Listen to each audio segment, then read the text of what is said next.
ఎక్కడో ఏదో జరుగుతోంది.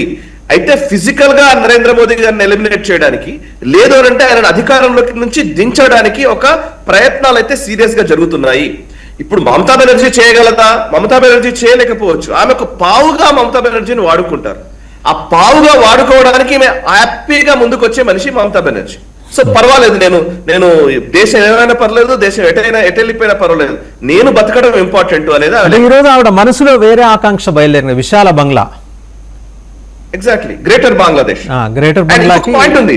నిన్ననే ఏం జరిగిందంటే అండి, నిన్న సందేశ్ ఖలీలో ఒక పెద్ద ఆర్మ్స్ కార్టెల్ ని పట్టుకున్నారు. నిన్న లోకల్ మన వెస్ట్ బెంగాల్ సంబంధించినటువంటి స్పెషల్ టాస్క్ ఫోర్స్ అధికారులు ఒక పెద్ద ఆయుధాలు కలిగినటువంటి ఒక ప్లేస్ ని వాళ్ళు గుర్తించారు, వాటన్నిటిని సీజ్ చేశారు.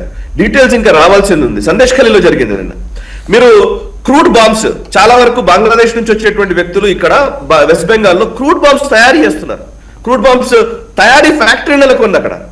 అండ్ ఇంకోటి, అక్కడ జరుగుతున్నటువంటి చాలా మంది, అంటే ఇవన్నీ ఏం లేదండి, మమతా బెనర్జీ చేయాల్సింది ఏంటి? ఎందుకు 15 సంవత్సరాలు ఉంది ఏంటి అని అంటే, ఈ వెస్ట్ బెంగాల్ ని అసలు లా అండ్ ఆర్డర్ లేకుండా చేయడము, తను తన మేనల్లుడు డబ్బు సంపాదించుకోవడము, గూండాలకందరికీ వదిలేయడము, గూండాలని ఎమ్మెల్యేలని చేసి అసెంబ్లీలో కూర్చోబెట్టుకోవడము, ఇంకా చెప్పాలంటే ఆ సరిహద్దుల్లో ఉన్నటువంటి సరిహద్దులే లేకుండా చేయడము, అటు నుంచి ఇటు, ఇటు నుంచి అటు